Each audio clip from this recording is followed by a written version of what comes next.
চকুটো জাল মাৰি ধৰিলে।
Welcome, Sujitji.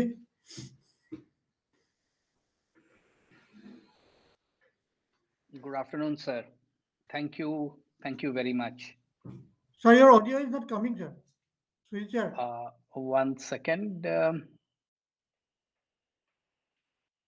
Audio is not coming.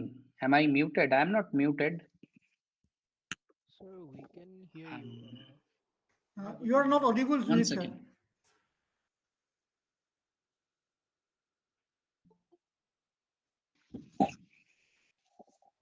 Bora sir, hello. Yeah, can you hear me? Yes, sir. I can hear you. Huh. Bora sir. If you can hear, Amir Bhaido, Barua sir, welcome. Jaideep sir, can you hear me?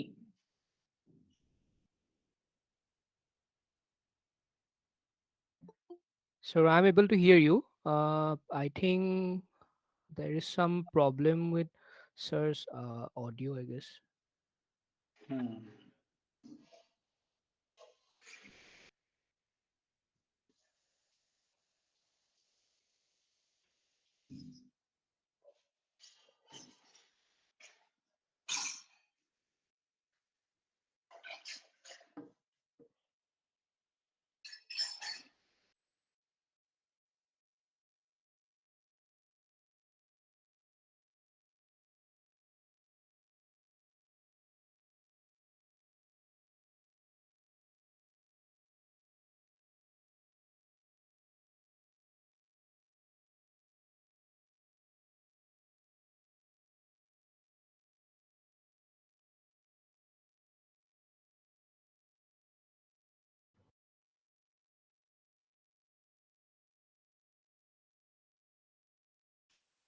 Welcome, Sujay Mujumdar ji.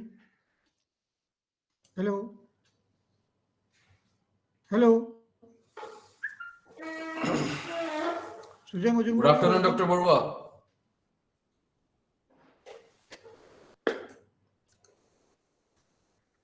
Hello.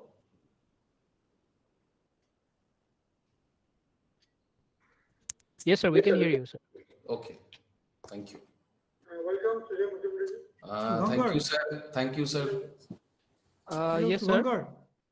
Yes, sir. Hello, Subhankar. Yes, sir. I can hear you.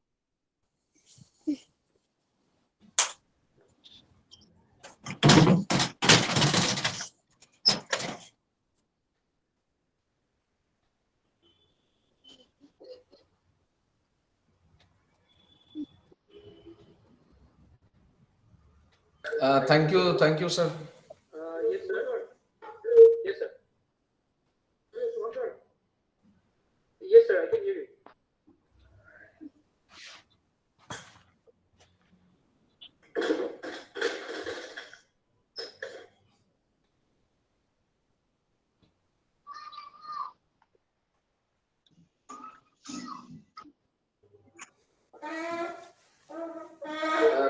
Thank you, sir.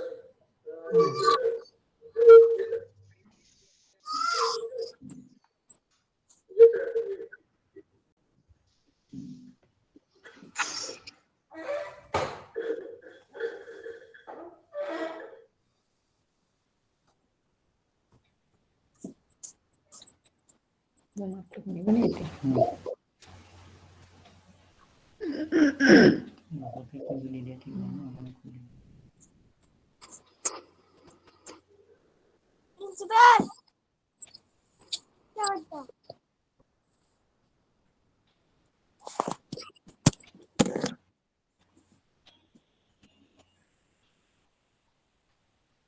I think initially we let us all keep our mics in the muted position. Later on, we can turn it. Yes, yes. I request all our guests to please mute their microphone. সকলোকে নিজৰ নিজৰ মাইক্ৰফোনটো of কৰিব দিছোঁ যেতিয়া তেওঁলোকে কথা ক'ব তেতিয়া অন কৰিলেই হ'ল নহ'লে আমাৰ অকণ ডিষ্টাৰ্ব হ'ব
শুভঙ্কৰ আৰম্ভ কৰিব পৰা নাই, কৰি দিয়া ভাল নেকি? Sir, we have like 23 participants now. I think people will come join because we should maintain the time, I think. Director Madam was there. Ma'am has joined, I guess. Yes. So, Madam, should we start? Hello.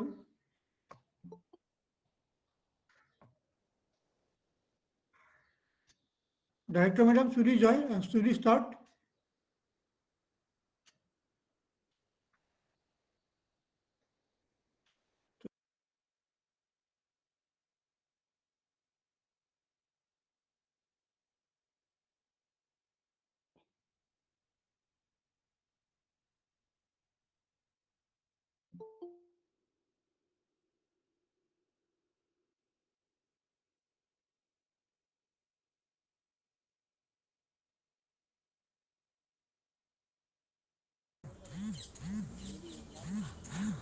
Hello.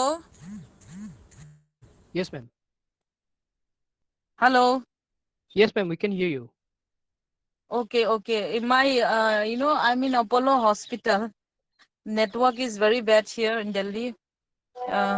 So I have to keep on changing. I think we can start, no? Yes, ma'am. Yes, ma'am. Can you hear me? Yes, ma'am. We can hear Shubhankar, you. please start. Okay. So, good evening, everyone. Good afternoon, everyone. So, we can start the session now. For the month of February, the theme is Science Communication and Popularization for the event Vigyan Utsav. So I'm going to hand over to our director, ma'am, to start off the welcome address, and then we can all go forward with the rest of the event. Over to you, ma'am. Okay. Good afternoon. Welcome to all the respected resource persons and participants to this session of Vigyan Utsav with the theme Science, Communication and Popularization. We can Respected Sujit Banerjee, Director of Science Division of GST, Government of India, Miss Amia Rasbongsi, National Awardee for Science Writing from Assam, Mr. Sujay Mazumdar, Project Coordinator, Regional Science Center, Khanapara, and Senior Journalist Sri Ajit Patwari. I'm very happy that you all could be on time and be able to be in our midst. It is very unfortunate that the number of participants are getting, decreasing. In fact, I thought that today I will not be able to attend because I'm right now on hospital and Apollo Delhi in an emergency. I'm in hospital duty. My network may fail, so if I fail to join you again, you please kindly don't mind and excuse me. Today I'm really happy that we are able to have this webinar as planned. As you know that science and technology plays a key role in the development of a country. As such, there is a necessity of science communication and popularization among the masses. Although there is an all-round development throughout the country, a large section of our people, they are still under the grip of myths, misconceptions, and superstitions. As such, our science and technology department is relentlessly working in eradicating this misconception and superstitious beliefs related to various day-to-day natural phenomena, as well as other prominent terrestrial and celestial events through mass awareness program.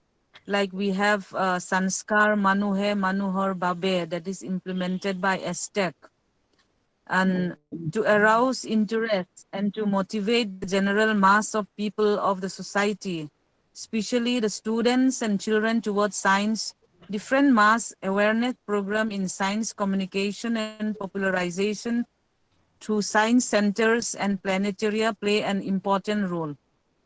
We have a number of schemes, good schemes undertaken, implemented by ASTEC, like we have Aryabhata Science Centers, we have this Natural Children Science Congress, and we have also now, you know, the state government is putting a huge effort in setting up science centers and planetarium covering all districts of the state, so that the public in general and the teachers and students and children can have the access of different science communication and popularization programs early.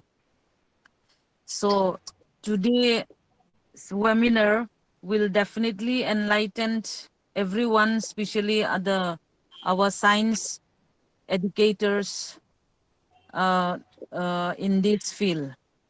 So I warmly welcome all of you in today's webinar. I hope more and more participants will come and join this webinar, like ASTEC undergoing different programs. You might appreciate that we have IPR awareness program. National Green Crops is doing very well. Science centers construction is coming up. We have Guwahati Planetarium that has come up with a new facility like a virtual reality zone and astronomy gallery. All these are a little effort in this science communication. So hope with today's deliberations, the participants will be able to know various issues and needs for setting up new agenda for science communication of our state. I once again welcome you again. Thank you so much. Thank you, ma'am. Thank Now you. yes, ma'am. So now we have Sri Sujit Banerjee, sir, scientist F, NCSTC, DST Government of India. Sir, thank you for being here. Would like to welcome you to this event. And sir, you can continue with this. So I can hand you over this to the session. Yeah, thank you. And thank you for giving me this opportunity to, connect with you. And you can, I don't know whether the director ma'am is online or now she has gone offline. You can communicate to her in case she needs any help. I live very near to the Apollo hospital. So in case she needs any help, we can be of, we can extend any possible help that she needs. Barua Saab, you can communicate it to her either today or tomorrow. Fine.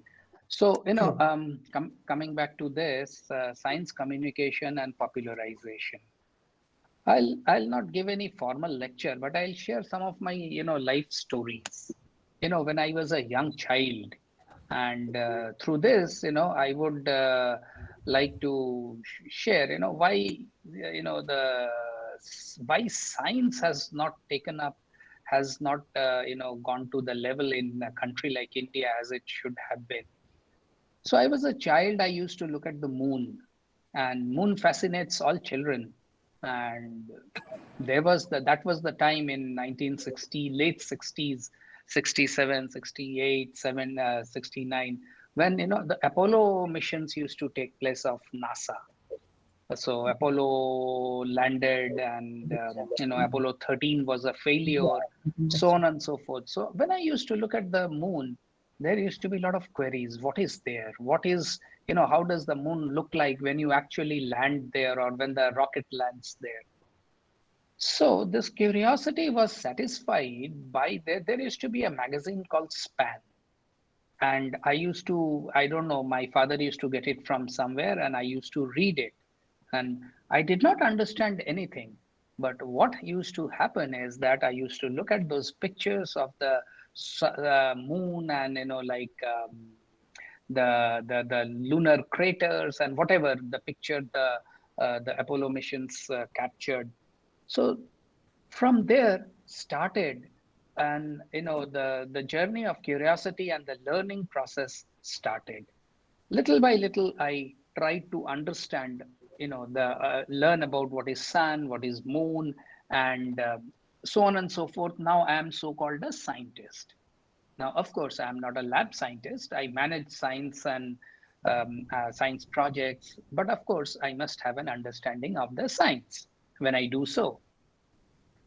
So when we talk about science communication and popularization, there are, I believe, three components we must keep in mind. Number one, the core is science. Without science, there cannot be any science communication, and there cannot be any question of any popularization. So I'll not talk about the science. We will now today concentrate more on communication.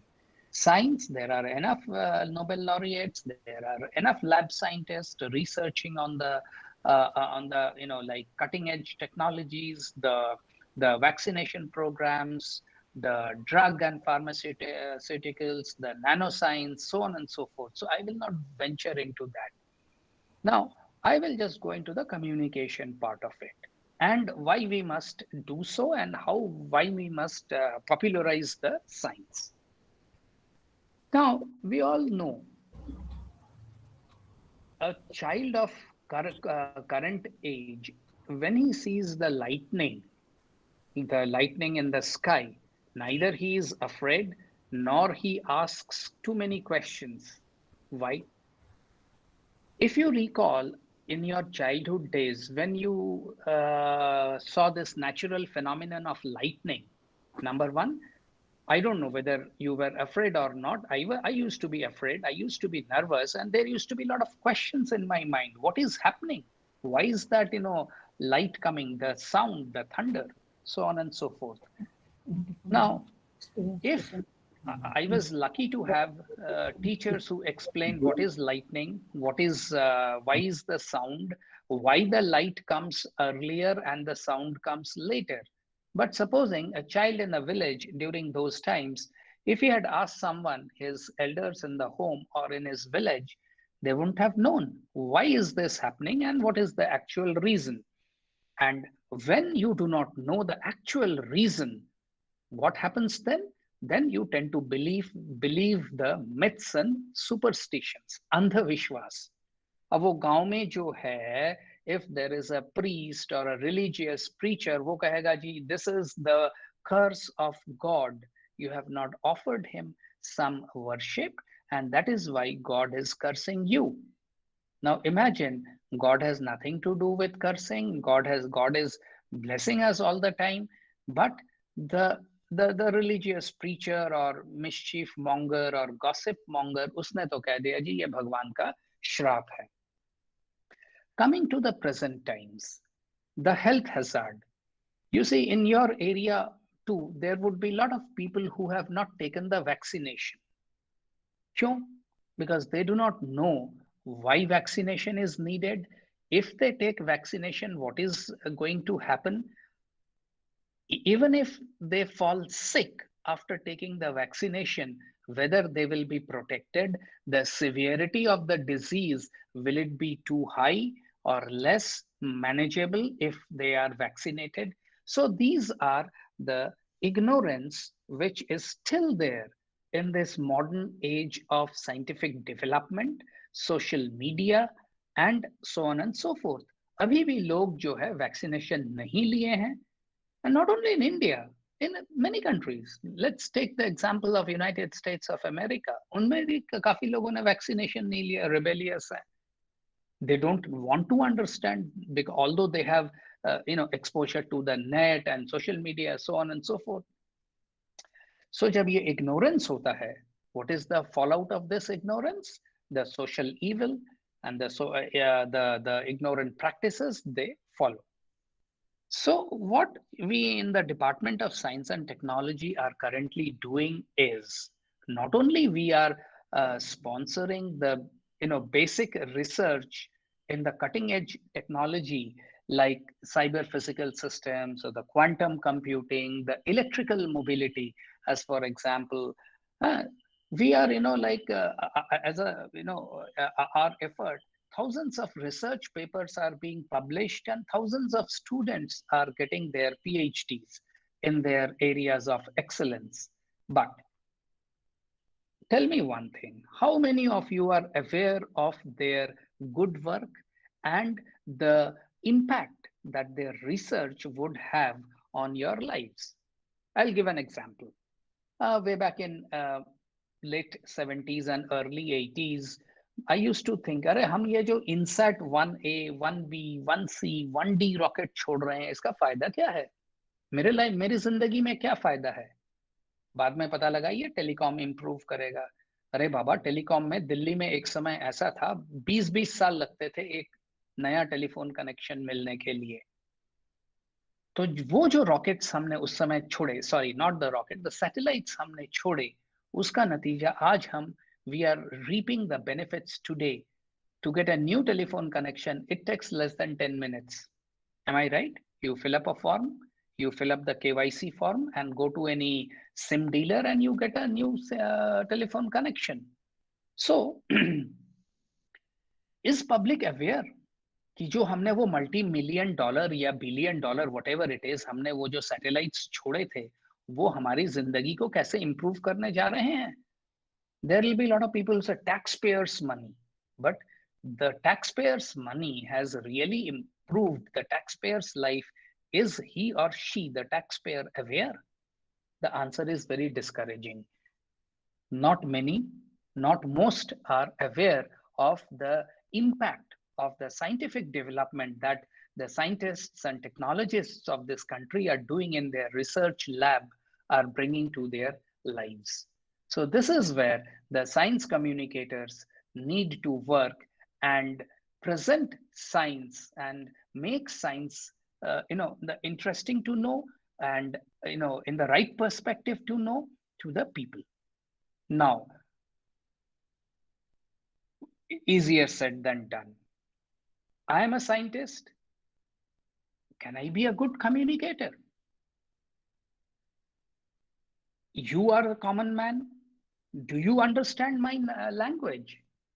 If I say x square plus y square is z square, do you understand what is the impact of this going to be on your life? Is your life going to be better? आपको ज्यादा पैसा मिलेगा, आपके life में easy होगा, आपका life comfortable होगा, safe होगा, डिजीजेस दूर हो जाएंगी, वो तो आपको पता नहीं। क्यों? मैं तो साइंटिस्ट हूं, मैं लैब में बैठ के जेनेटिक इंजीनियरिंग कर रहा हूं और मैं जब आपको बताता हूं अपने लैंग्वेज में, वो लैंग्वेज आपको समझ में नहीं आता है।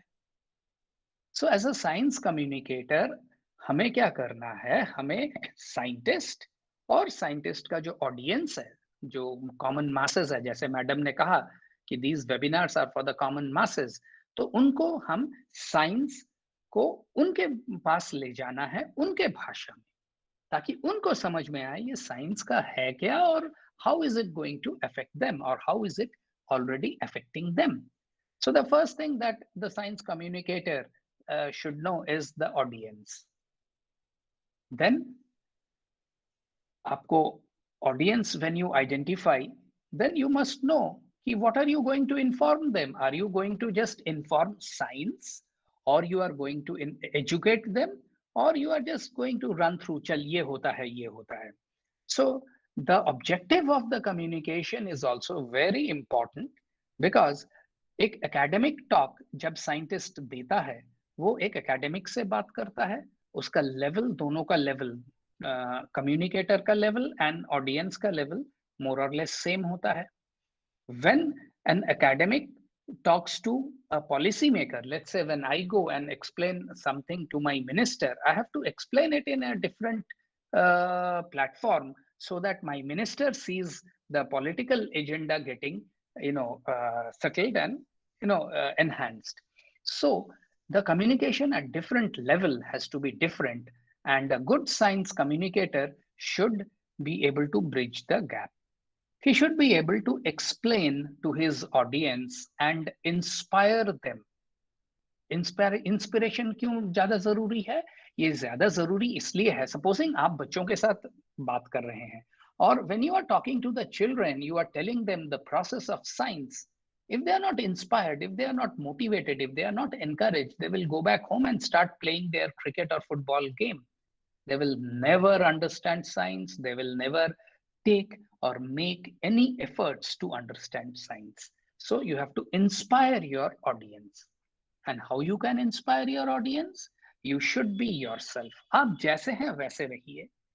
आप explain करिए, एक story बताइए. Try to engage with your audience the way you are. Don't try to, become Amitabh Bachchan. Amitabh Bachchan को तो हर कोई like करता है, but Amitabh Bachchan तो unique है. हर कोई तो, अगर मैं कहूँ कि मैं अमिताभ बच्चन जैसा बन जाऊंगा, लोग हंसेंगे and reject कर देंगे. So be yourself. And science communication में मैं एक चीज का बहुत बिलीव करता हूं कि we must have an expertise in a limited area. I can not be a jack of all. I have to be a master of one subject and I should communicate, develop my communication skill in that area only.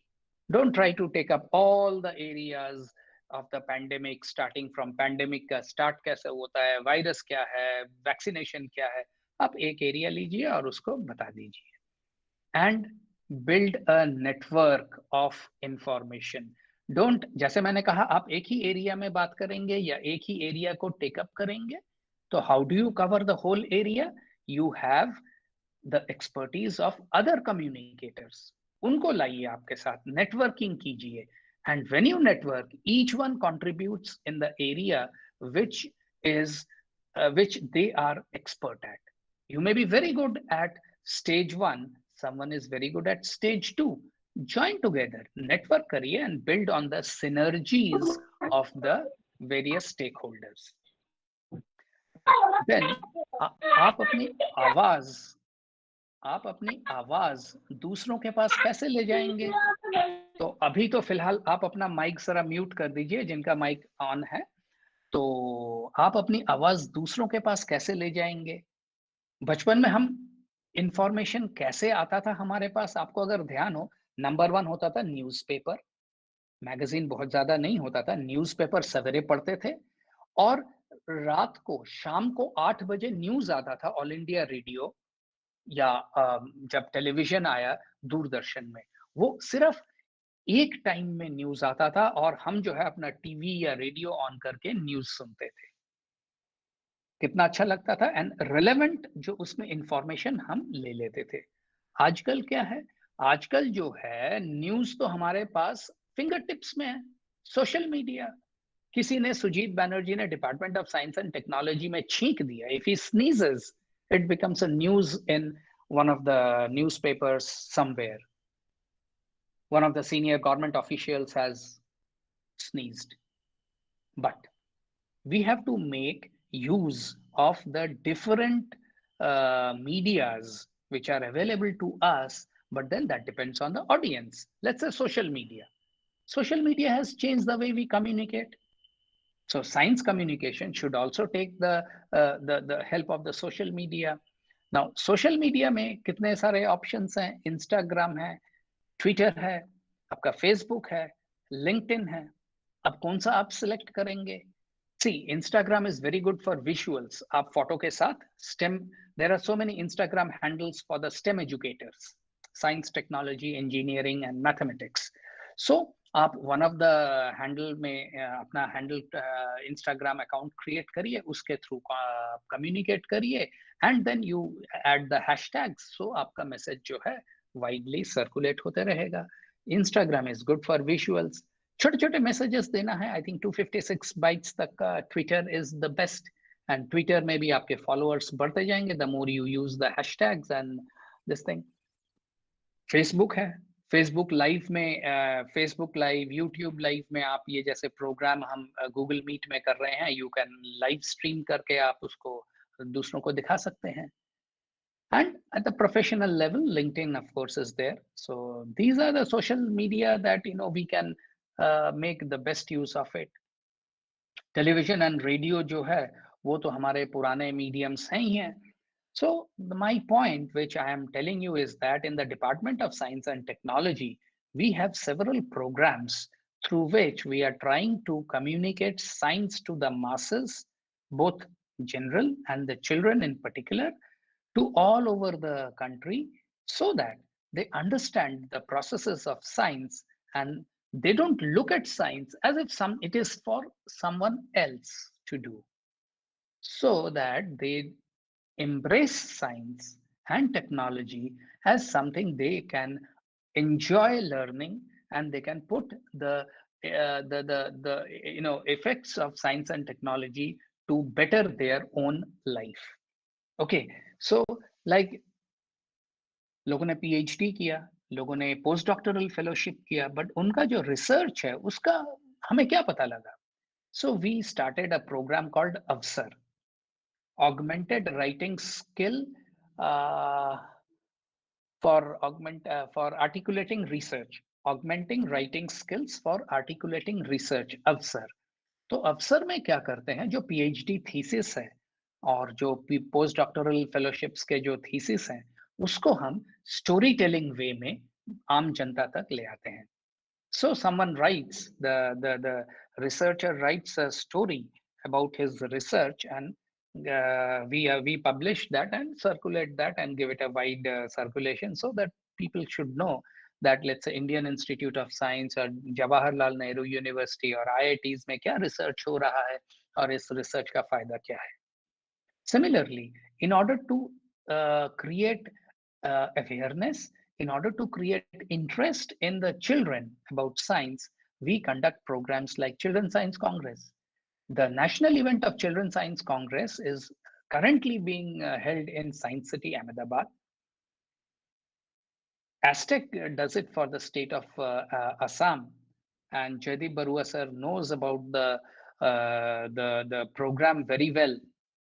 So these are the programs, and then there are STEM demonstration programs, then there are folk media programs. We also take science to the masses through folk media, through puppet shows. हम science उस भाषा में समझाने की कोशिश करते हैं जिस भाषा में लोग उसको समझ सकें एंड उसको एंजॉय कर सकें. हम उनको जाके केमिकल फॉर्मूला या मैथमेटिकल इक्वेशन नहीं बताते हैं. So these are some of the activities that हम Department of Science and Technology में कर रहे हैं to make science more and more popular and acceptable and enjoyable for the citizens of this country. So I think with this, I would like to stop. Thank you very much, the team ASTEC, and for giving me this opportunity to speak. And also thank you all very much for listening to me patiently. So two aspects of communication I will stop with. कोई तो बोल रहा है, but one of the greatest or the important aspect of communication is listening. So I'm very thankful to you that you have listened to me patiently, and also the communicator should know when to stop. So I know my time limit has come, so I will stop. Thank you very much. Namaskar. Jai Hind. Thank you very much, sir, for sharing your experience, why popularization is important and the superstition behind science, how to inspire and motivate the audience, then using modern techniques like social media, and lastly, being original and not trying to copy someone else. So thank you very much, sir. Now we have our next talk on science communication and popularization, an initiative by ASTEC Council. So by Dr. Joydeep Barua sir, head SNT ASTEC. So over to you, sir. Thank you, Shubhankar. First of all, I would like to thank Sujit Banerjee sir. He has touched upon most of the things actually DST and Science Communication Division is doing. And similar programs are being also done by State Science and Technology Councils in the line of NCSTC. So let me share one a presentation. Shubhankar, I'm trying to share. Okay, sir.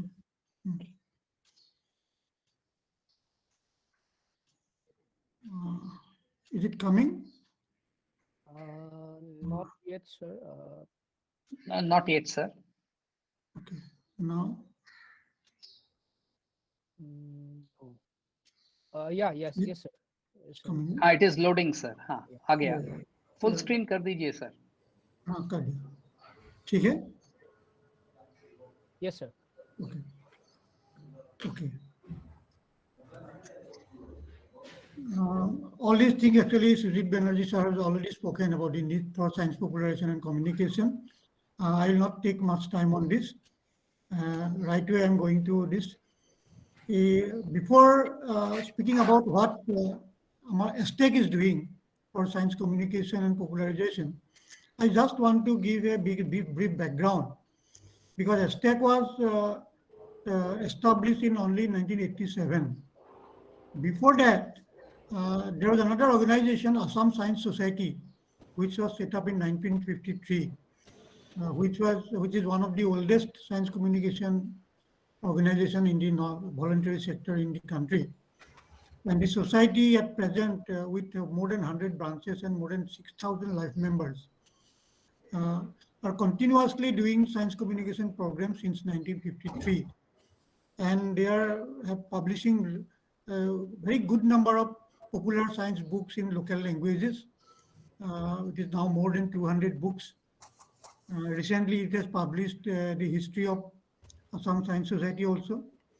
And it organizes various programs, rural science fairs, school programs, science seminars, teachers, research training, Vigyan Chetna Jatras, etc., which are highly, one of the main thing is that in Assam Science Society, they have a lot of talented resource persons, because most of the members are from academic fraternity, schools, colleges, universities, professionals, and they are contributing voluntarily for giving the right message to the society.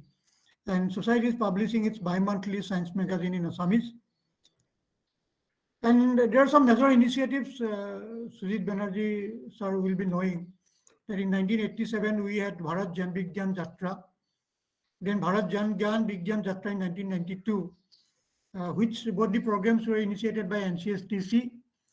And these two programs actually are being able to create a large number of volunteers for doing science communication in the country.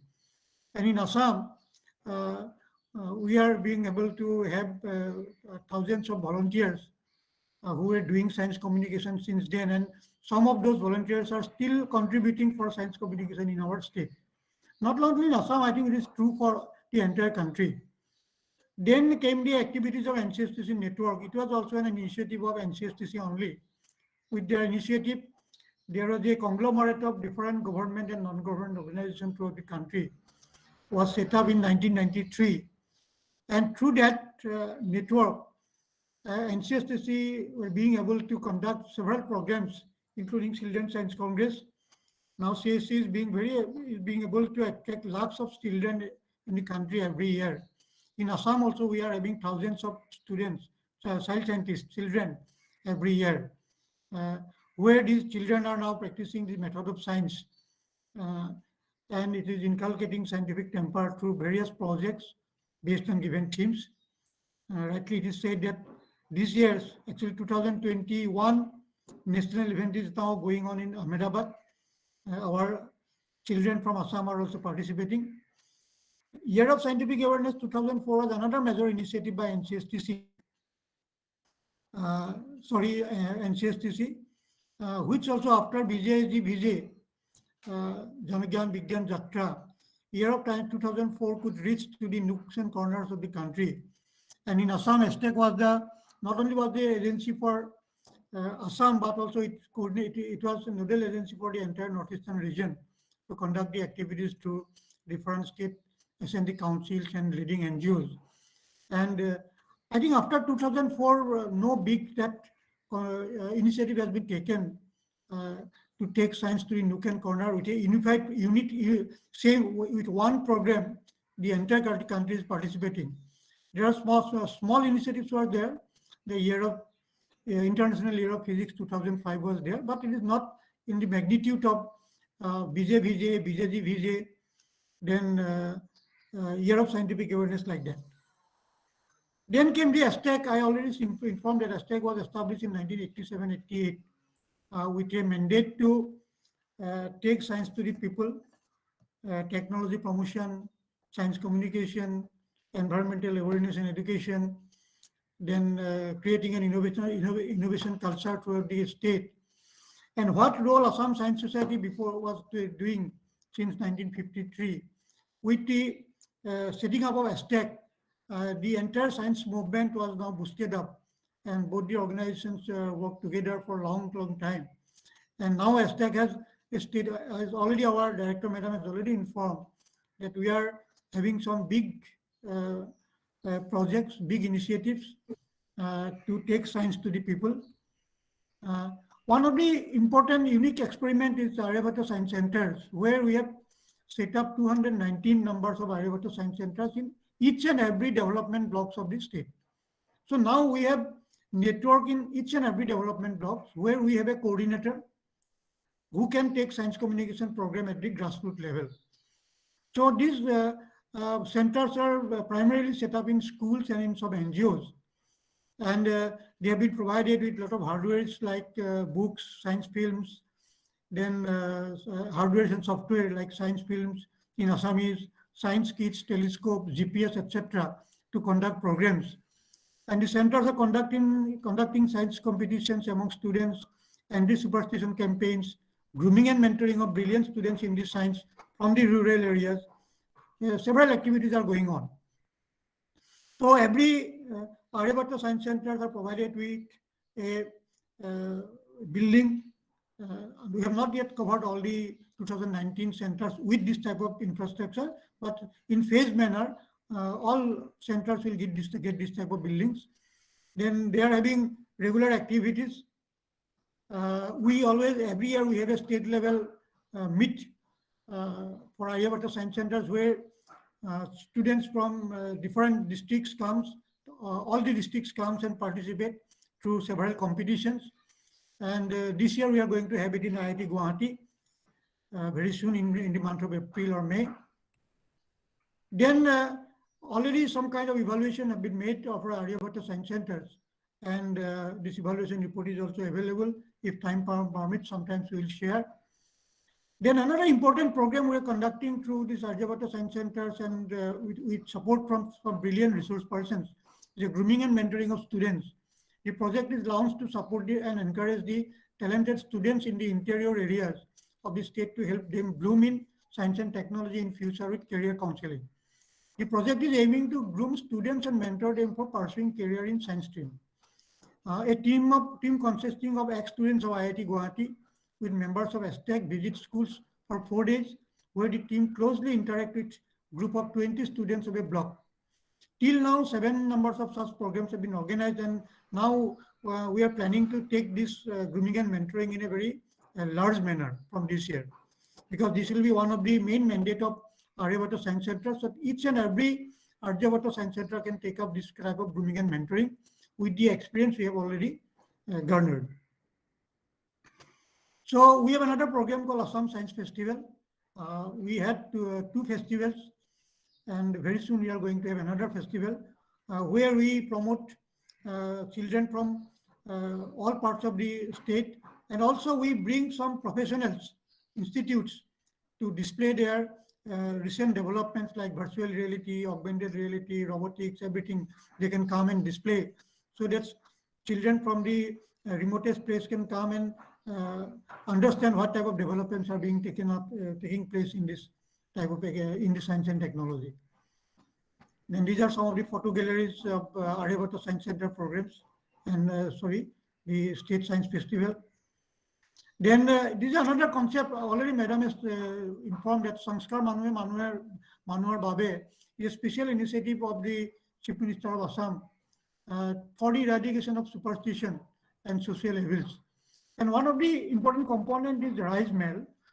It is being organized at the Panchayat level, where people from all sections of life come together in a public place, and they interact among themselves to discuss about what type of social evil superstitions are existing in their in their locality with support from some resource persons. And they try to find their own solutions. And in 2021, we organized this type of rice mill through 219 Aryabhata Science Centers, multiplied by 3 each. In every Aryabhata Science Centers, we had 3 rice mills.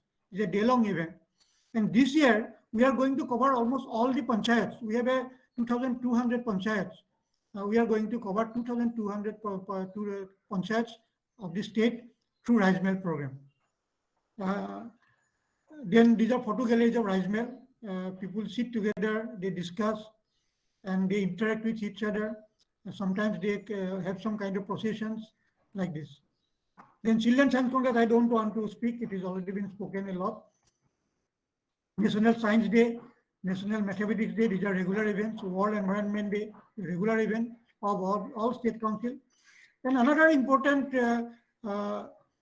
organ of our ASTEC is the IPR cell. We have an Intellectual Property Rights Center, Patent Information Center. Through that, actually, we organize every year 70 to 100 programs to popularize the concept of this IPR related issues, then promoting innovators. They come to us to file their patents, file their copyright applications, to file their logos, everything. And we provide them, we facilitate them submission of applications to the patent authority, GI authority, etc. And through this center, we are now having patent information cell in 7 universities of the state. And very soon we are going to expand this network so that IPR awareness can be taken up in a much bigger manner. And then during COVID-19 also, we did not took our back seat. We had a very big competitions among all sections of the people to share their experience during the COVID and pandemics. And all the essays we receive through these competitions are going to be published in the manner of a book very soon. Then this type of painting and planting contest.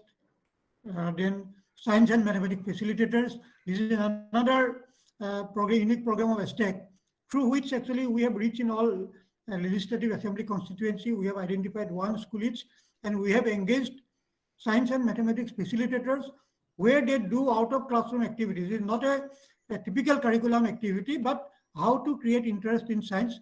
These highly trained teacher facilitators are working relentlessly in those schools, not only the assigned schools, in the nearby schools also.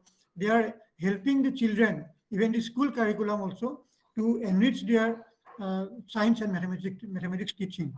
And very recently, Assam Institute of Management has made a third-party evaluation, and they have given very high appreciation about this program. These are photo galleries of science and mathematics facilitators, how they work with the children regularly.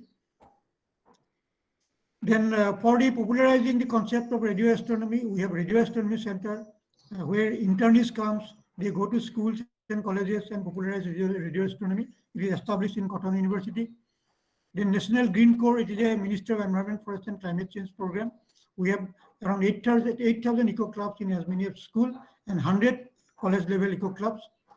Then these are photo galleries of this type of activities. Then our climate cell is also trying to reach to the maximum number of people. We have adopted 1 village also.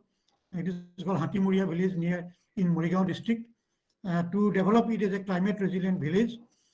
And another program is that we have taken the Manas and Kaziranga National Park landscapes to develop the fringe villages as climate resilient village. And apart from that, we regularly organize programs in panchayat level. We are now providing media fellowship for climate change reporting. Every year we promote 2 fellowships, and already 6 fellows have been given, and they are working very nicely. All their articles are being published and telecast. So these are some of the activities of climate cell. Different type of activities, starting from improved solar, handlooms, vermicomposting, solar electrification, application of softwares, etc. So we have 35 school plant diversity centers. set up in different, covering all the districts of Assam. And these school plant diversity centers are trying to popularize the concept of biodiversity, herbarium, and they are maintaining their own botanical gardens in their campus. These are some photo galleries of plant diversity centers. With this, I want to stop. We have many programs already. Our director madam has said that we are going to set up district science centers in all the districts. It is a very huge expenditure. Already construction of 17 centers are going on. Also, we have set up planetarium and science centers in Guwahati, already was there. Then Jorhat already started, Kokrajhar started. Nalbari is going to be started in February itself, hopefully on the day of National Science Day. And 17 more are coming very soon. If that network is set up, I think we'll be able to take science to the people through a much more institutionalized manner. So thank you everyone for participating in this my presentation and patiently watching this, hearing my presentation. It is over to Subhankar now. Thank you, sir. Thank you for sharing all the roles of ASTEC in popularization and communication, then large-scale implementation of the schemes in all of the state, and sharing the future roadmap of ASTEC. So with this, we can move ahead to the next session, that is science communication and popularization among common people by Dr. Omia Rajbangshi ma'am, former Vice Principal of North Lakhimpur College, Science Communication Awardee. Namaste. Yes, ma'am. Thank you very much, respected director, those offline, and esteemed speakers, and today's spectators.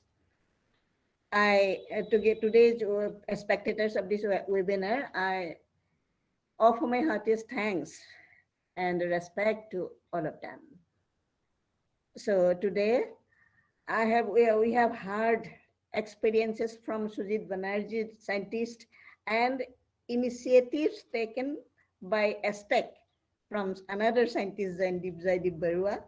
Now I am going to speak on the topic science communication and popularization among common people. Now, this is of course a common subject. Science, it is known that it can be defined as a knowledge often as opposed to intuition, blind faith, etc., and as a systematized knowledge derived from observation, study, and experimentation carried out. And also, it is the systematized knowledge of nature and the physical world. And now, communication is a process of sharing ideas. The next today.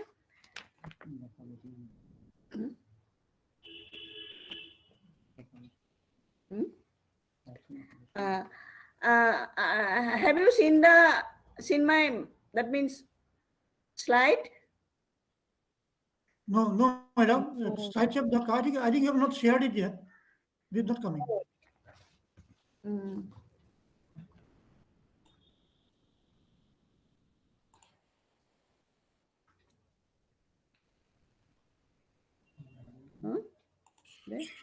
Subhankar, please guide madam. Yeah.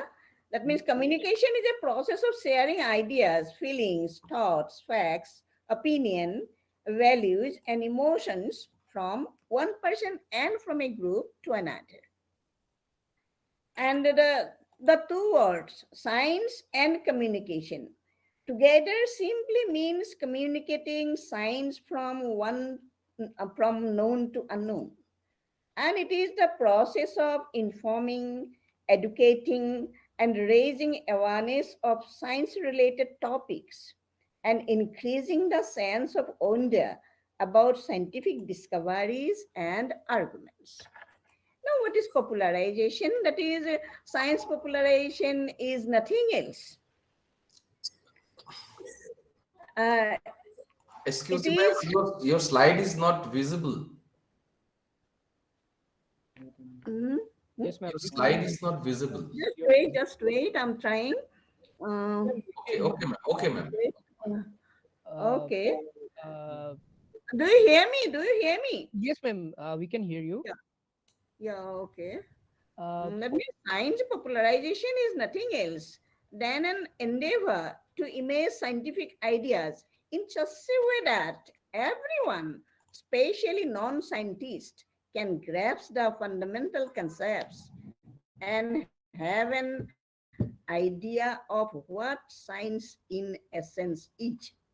Now, why science to be communicated?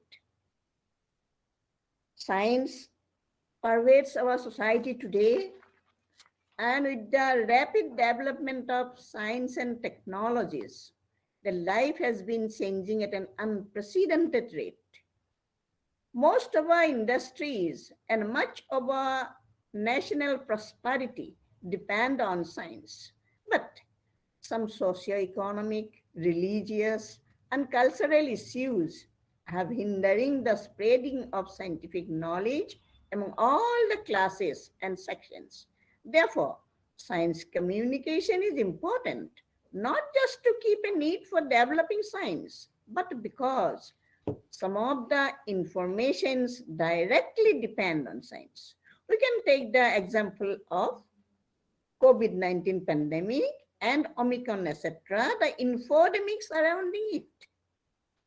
On timely issues like the distribution patterns of the new coronavirus, climate change, and gene editing, or other generalized ones such as individual nutrition and healthcare. For all these, the public expect researchers or experts to speak up. Are you hearing me? Are you hearing me? yes, ma'am. We Yes, can hear yes, you. yes, ma'am. Yes. Okay. Then coming to the modes of communication, there are four modes of communication.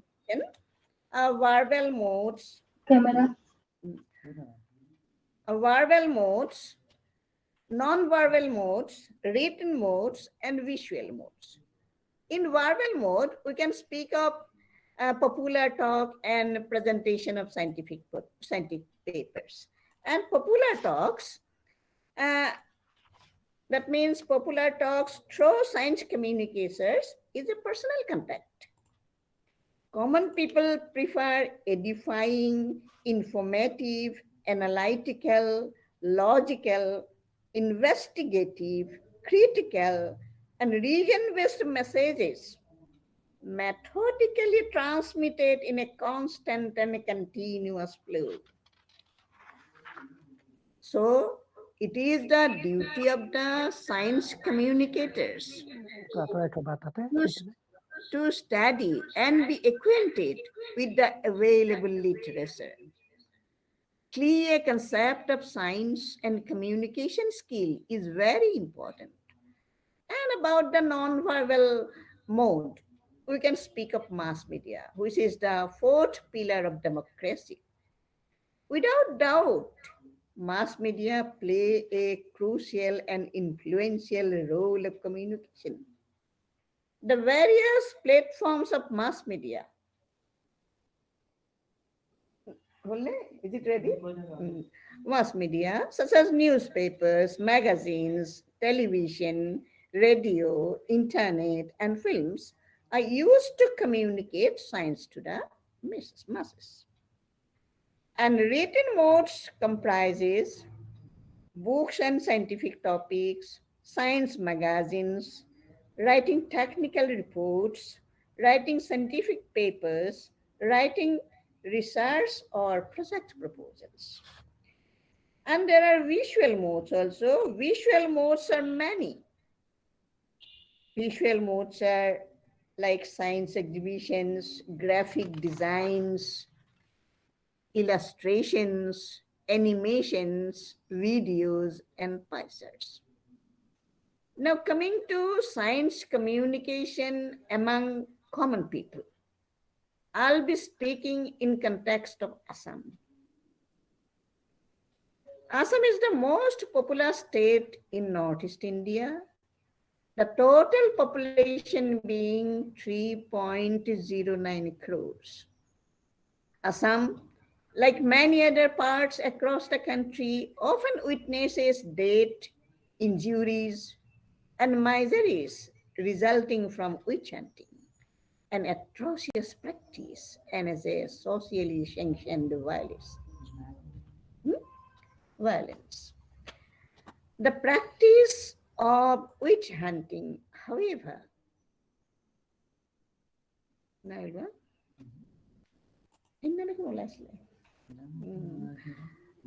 however, is not eventually distributed in all the areas of Assam,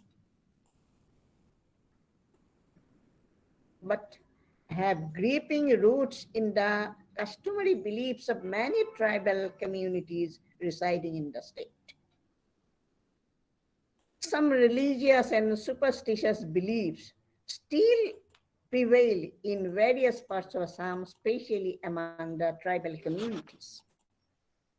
For example, recently, on 6 January 2022, at Sadgaon Longphaki Garo village in Karbi Anglang district of Assam, 8 people from 6 families were killed of witch hunting. And on 22nd January this year, 3 persons were arrested by Sonitpur police for assaulting an elderly person on charge of him being involved in witchcraft. Why such atrocious practices still prevail? Why?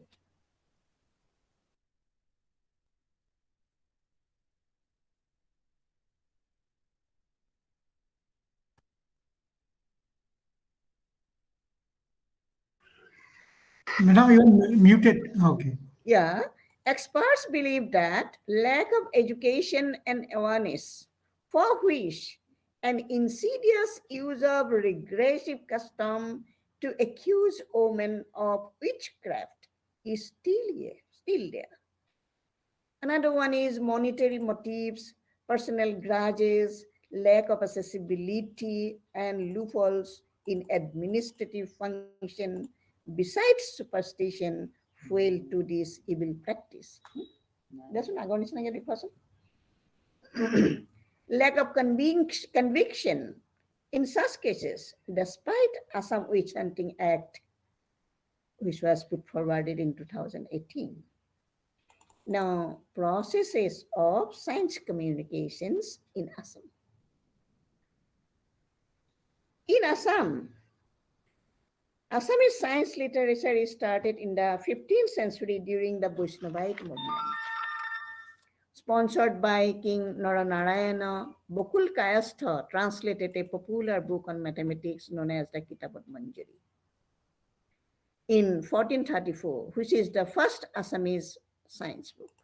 The Assamese science journalism started with Arunodoy, the first Assamese newspaper published in January 1846.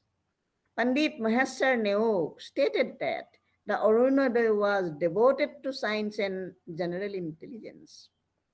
The science books published in the mid-19th century are Nathan Brown's Google Shiksha, Needleby Farewell's Padartha Vidwasar, Vigyan Baremotora, Lora Shiksha, and others.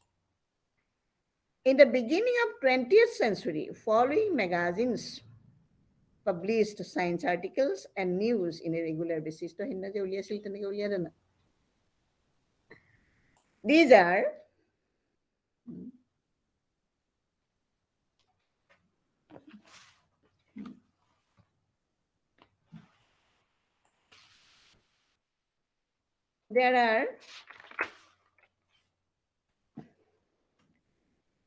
Assam Bandhu, Alushani, Jonaki, Assam Bandhab.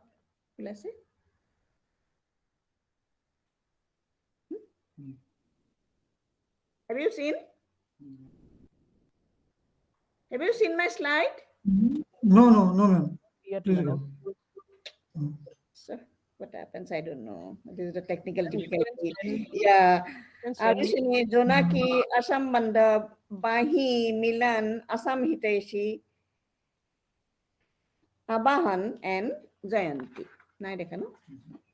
On the other hand, the Journal Milan of Assam Satra Samiti started to publish various science news and awareness stories. In the post-independence period, new areas of science and technology communication occupied space in the magazines of and the newspapers of the state. In Ramdhenu magazine, Vigyan Bishitra Talame was there. In Amar Pratidin, Vigyan Stambha was there. In Sardinia Nabajug, Swasthya Sitanat and Vigyan Vidya was there. And there was Akash, Safura, Mukuta, Abishkar, Gyan Vigyan. These are the 5 journals for children, in the post-independence era. Now there are number of science magazines in Assam. The first magazine, science magazine in Assam was Posupalan, which was edited and published by Dr. Kanak Chandra Sharma. It was first published in 1925 and it was continued up to 1948. Vigyan Jyoti published by Assam Science Society in 1953. And Assam Science Society was established in 1953 and Vigyan Jyoti was published from 1962 and it is still continuing. Now Dehmon, another Shastra Pradeep, Lahore, and there are 18 such magazines: Pandan, Padartha Vigyan, Patrika, Vigyan Rasana, Vigyan Varnali, Vigyan Patra, Vigyan Varta, Gyan Vigyan, Nuclear, Drishti, Vigyan Safura, Bogulika, Abishkar. Have you seen? Madam, দেখা পাইছো? Yes, yes, madam. Yeah.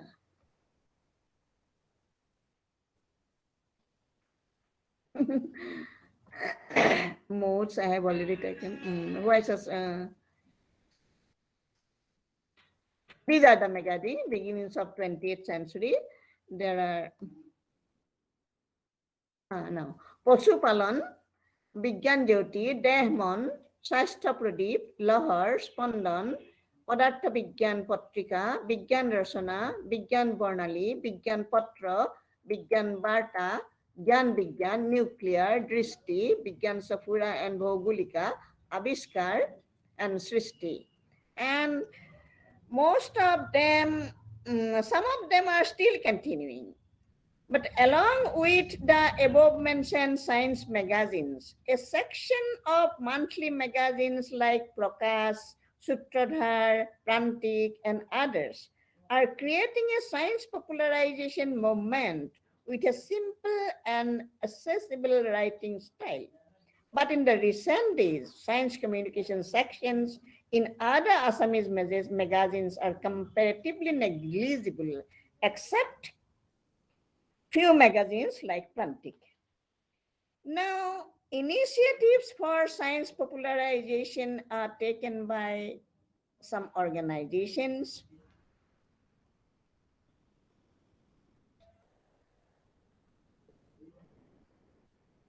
These are Assam Science Society, established in 1953. This organization is the pioneer in the field of creating scientific temper among people of Assam. Society has published over 140 books for this purpose and is regularly publishing a half-yearly journal from 1955, Journal of Science Society, also a popular bi-monthly magazine from 1962, Vigyan Jyoti. Assam Science Society has 100 branches in different districts. Branches are also publishing magazines, arrange popular talks, street corner meetings, and for etc. for science communication and development of scientific temper. Assam Science Writers Association, established in 1999, an organization of creating popular science writers from coming generation. The organization is also organizing seminars, popular talks, street corner meetings, etc. for science popularization. There is Assam Academy of Mathematics, established in 1986, promotes popularization of mathematics. The academy is organizing Mathematics Olympiad from 1987. Also, this academy is organizing mathematics competitions, quiz competitions, and essay competitions. Zoological Society of Assam also is taking steps for science popularization. Now, coming to the conclusion, science is itself a communication. Unless it is communicated, science does not subsist at all. Though it has a very old tradition and history in India and Assam, but still it is felt as a constrained meadow. There is lack of understanding of how advances in science and technology affect our lives. Science communicators and media should act as a responsible bridge between scientific development and society. Science communication is a process, is such a process where common message on common science to the common mass is conveyed. It is easy to say, but hard to do. Today's high-tech modern society has become the weapon of revenue generation. And the field of journalism is no exception. Anyway, the Assamese society is paid a lot of importance to scientific temper and scientific practices in day-to-day life. ASTEC is playing a vital role in popularizing science by establishing various centers like Aryabhatta Science Centers and arranging programs like eco clubs in various academic institutions. I offer my thanks to the organizers for giving me the chance, and I also offer my heartiest thanks to esteemed speakers and the spectators for listening to my lecture. Thanks. I just sorry I could not show you my slide. I just have prepared 12 slides. But sorry. Thank you all. Namaskar. Thank you, ma'am.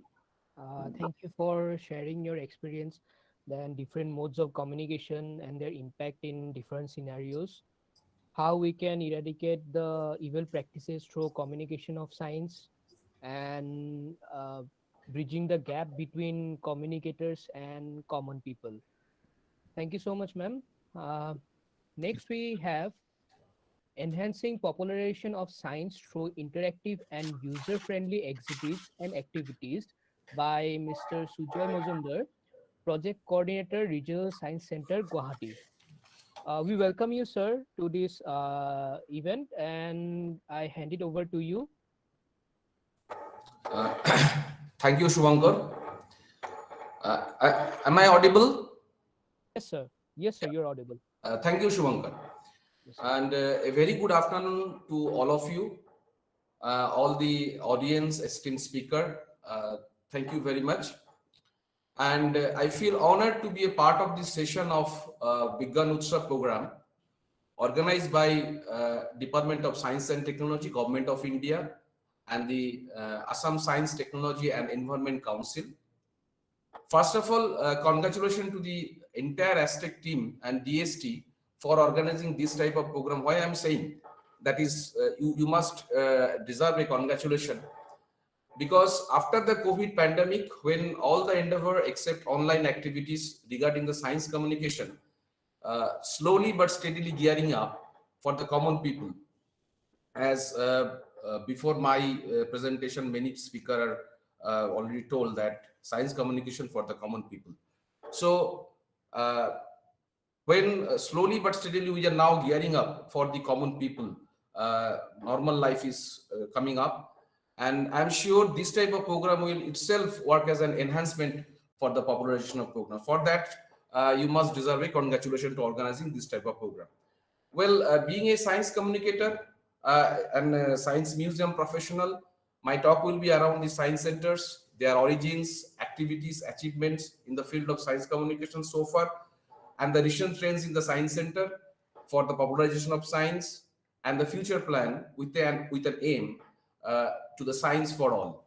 And my discussion will be around the followings: purpose of science communication in India, science center as a science communicator, brief history of the development of science centers around the world, and science center movement in India, about the interactive exhibits and activities science center and its significance, a story of success and lifelong experience of the visitors, pitfalls of interactive exhibits and interactive activities. Also there's some pitfalls also. I will try to highlight all those things, and inclusion of interactive exhibits and activities in the theme-based exhibitions, and science centers becoming more inclusive in nature.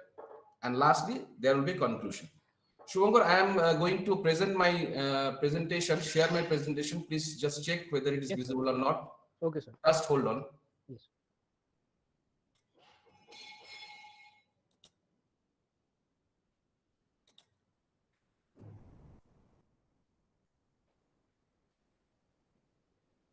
Just a minute. Huh? Okay, sir. Okay.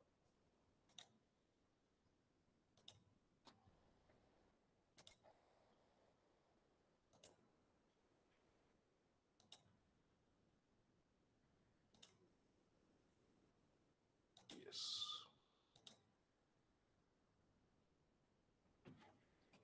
Yes, sir. We can see your slide. Is it in full mode? No, sir. It's still Just a minute. Hold on, please. preview mode. Now it is. No, sir. Still in the preview mode. Oh. So maybe you will need to share the screen instead of the tab. Then the whole screen will be displayed, I guess. Just a minute. Huh? No problem.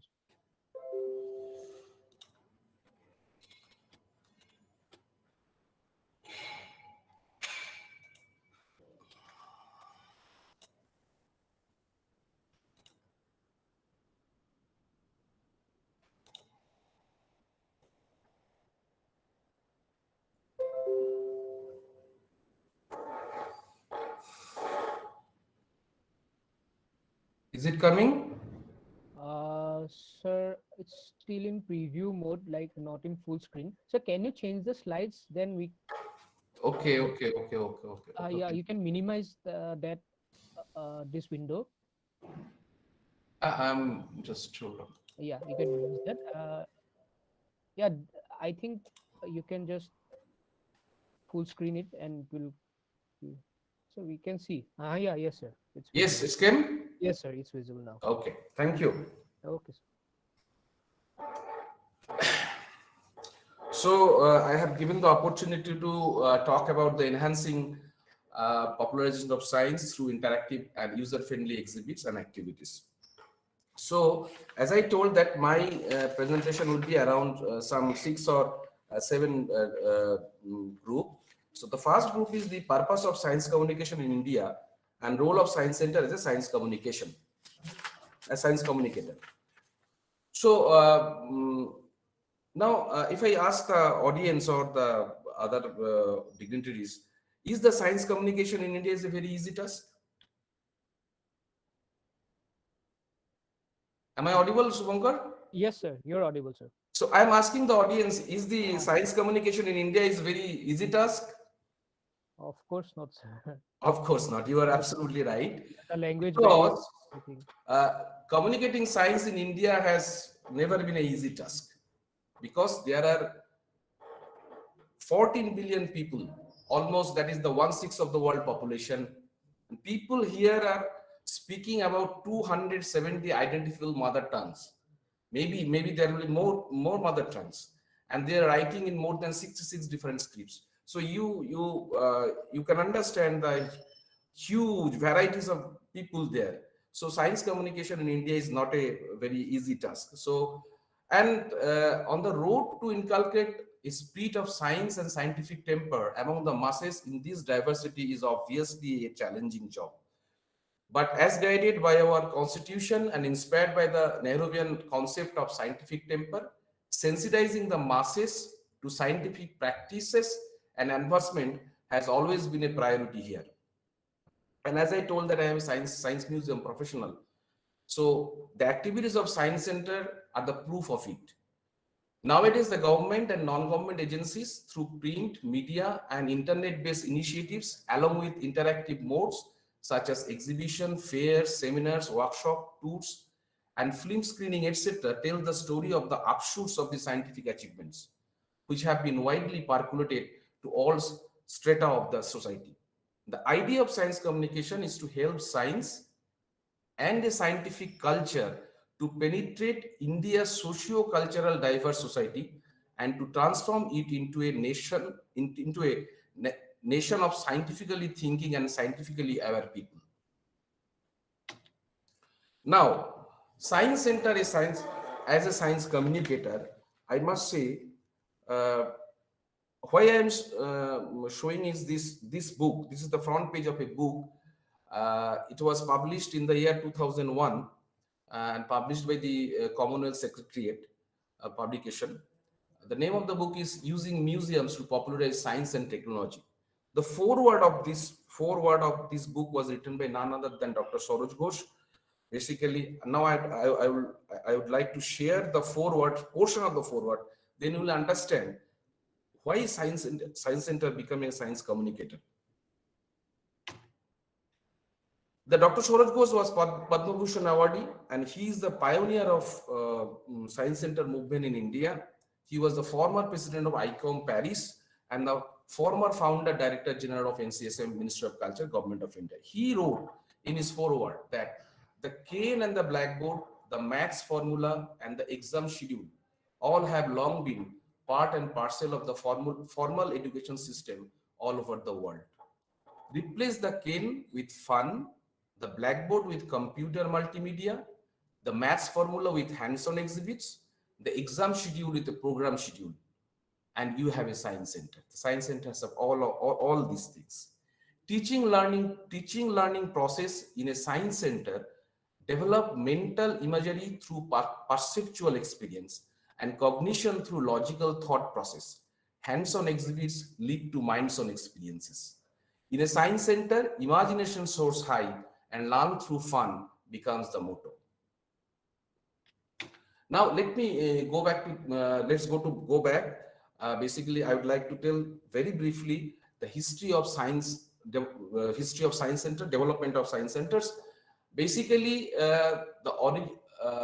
this development of science center started in the 19th century. Is not very long back. It was started with the 1888 with the development of Urania Science Center in Berlin. But there is a confusion in the sense one group of people, they are not considered as a science center, but some believe that Urania is the world's first science center. It emphasizes being on spectacular demonstration and experiments that illustrated the orderly nature of scientific phenomena. Then came in 1903 the Dosages Museum. It opens its doors in the year 1903, and then came 1969. Exploratorium opens its door for visitors. These two museums, Dosages Museum and Exploratorium Museum, had a great influence across the world for other science centers. Particularly, I can tell you some small story that when Dr. B.C. Roy, the Chief Minister of West Bengal, he was visited the Dosages Museum near about 1900. After coming to the Dosages Museum, he proposed to the central government we should go for develop science centers like Dosages Museum. Then in 1959, my first science centers in came in BITM in the year 1950. I will come into that point.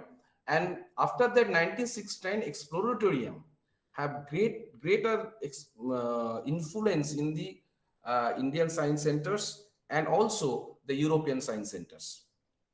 And the man behind the foundation of the Exploratorium here was the Frank Oppenheimer. He is a famous person. And after that, many science centers coming up in the Europe, Asia, and Africa continent. Some of them are like Eureka Science Center, Technodroma Science Center, like this. And if I tell the science center movement in India, so I have to go back to 1959. The first science centers came up in the year 1959, and it is known as Birla Industrial and Technology Museum in Kolkata. And the first science museum, mobile science exhibition, was started in the 1965. And please, those who are science communicator, all other audience, please mind it. India, the concept of mobile science exhibition bus is the India's brainchild. So it was started in the 1965, and it's a very successful program for many science centers across the India right now. And in 1978, the National Council of Science Museum was created as an independent scientific institution, which later became the part of Ministry of Culture, Government of India.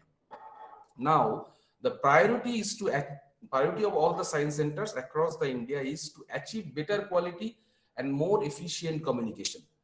Nowadays, Indian science centers evaluate the impact their activities have on individual, social, and economic reality. With the implementation of the new technologies and approaches, they try to emphasize their relevance in the society that is characterized by having a great number of languages and poor education in science.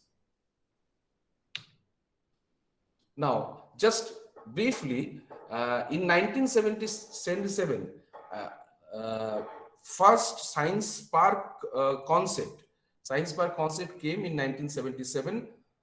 And it was done by the Exploratorium, but unfortunately, due to their budget constraint, this science park concept they were not able to bring it to the for the public forum. But in 1978, India followed soon, producing physics playground exhibited in the year 1978, and the name of this park was Children's Science Park, the first physics playground for children established in Nehru Science Center, Mumbai. Later, the name of this science park, Children's Science Park, changed to Science Park, and nowadays all the district, regional, and national level science centers under NCSM and the state agency have this type of science park. More than 100 science parks are functional right now in India. The majority of the exhibit of these parks explain basic principles of physics and maths through interactive and hands-on exhibits, thus enhancing the science popularizing.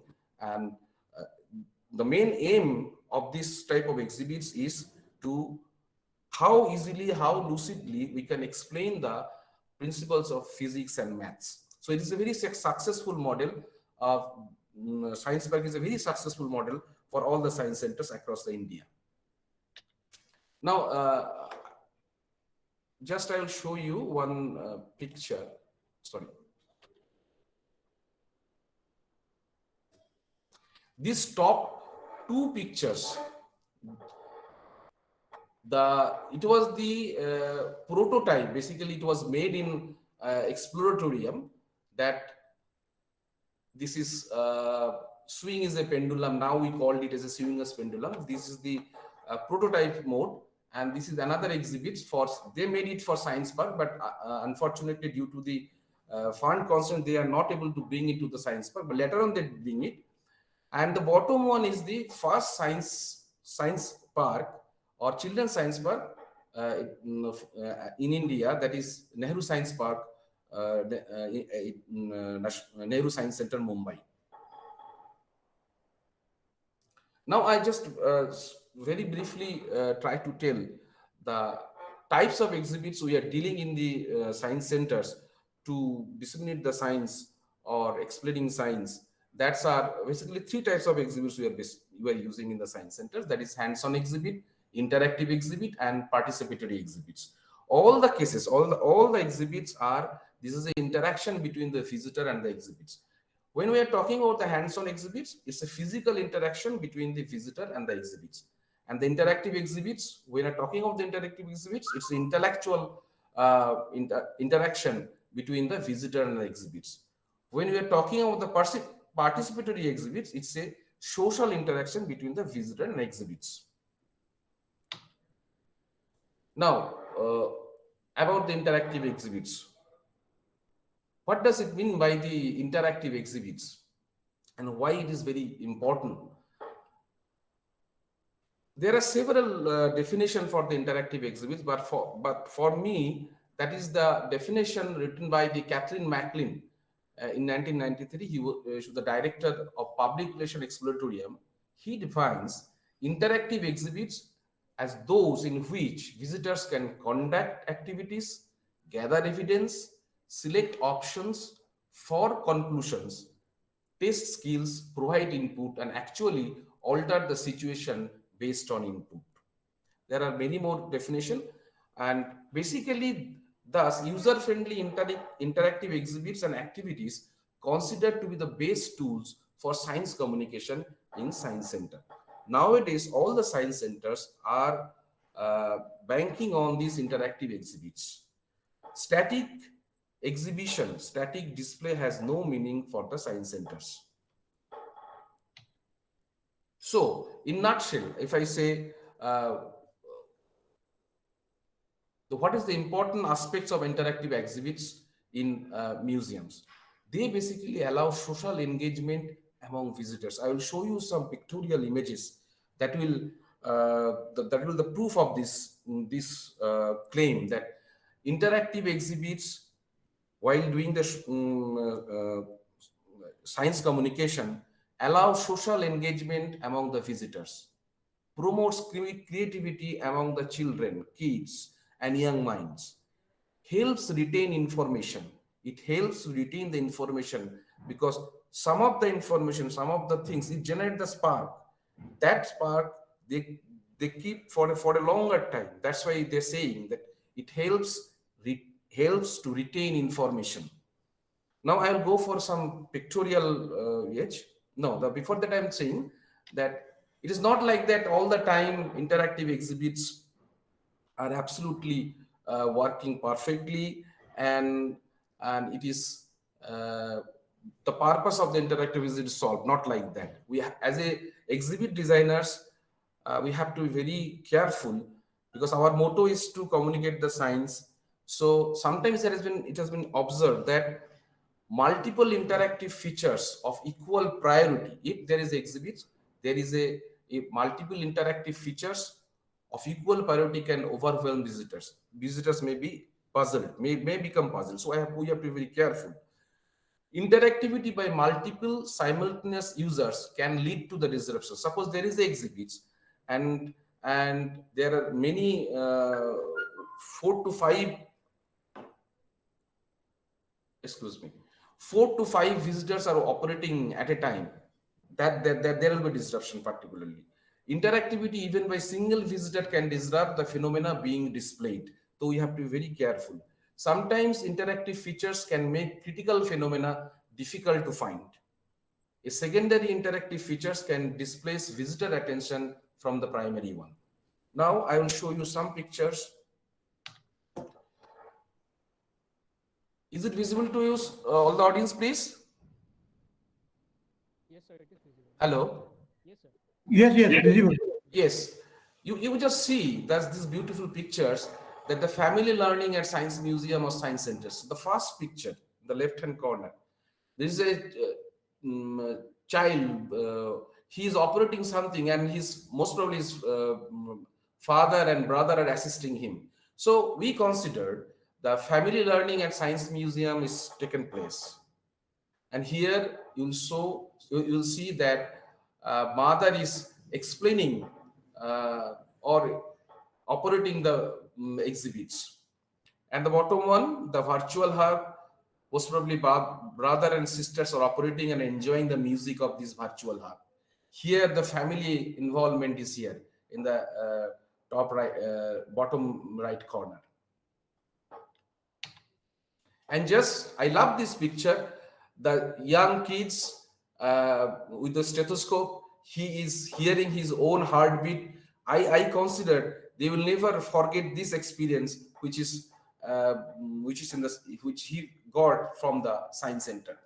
Again, here is a family learning, family engagement, and this young lady is again enjoying the exhibits, and we consider it as a lifelong learning with fun. Science centers making school students more active while communicating science.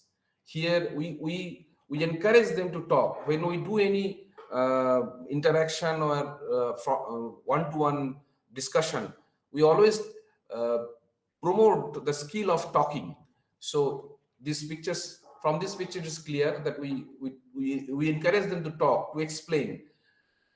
And here that one of our education officers giving the demonstration. We also provide the immersive experience, and we try to go back to take the people in the early days like dinosaur periods.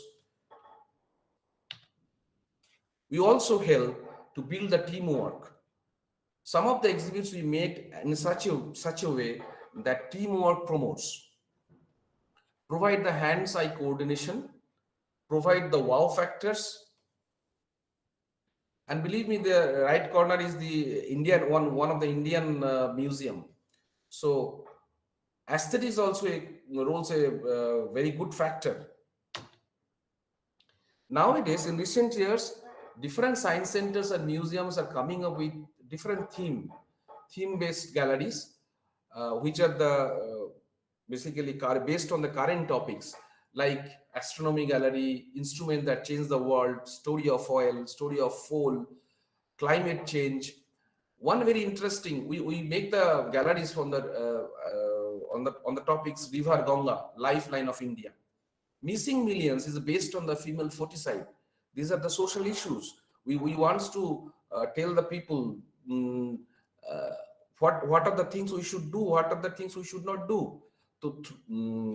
Through these exhibits or galleries, we try to communicate this message, like missing millions based on the female foeticide, climate change, underworld of materials based on the materials available in the country, and this history of Indian cinema, theme-based gallery, life of Stephen Hawking, like many more. Most of them are very successful in their motto to popularizing science and increase the awareness among the masses through interactive and user-friendly activities. And very important things in recent times, we have the successfully implement the innovation hub, where students, youth came to our innovation hub. They sometimes they have the mind that they want to do something, they want to do some experiments, but they don't have the facilities. So they come to the innovation hub, they do the experiments and make the things at their dim.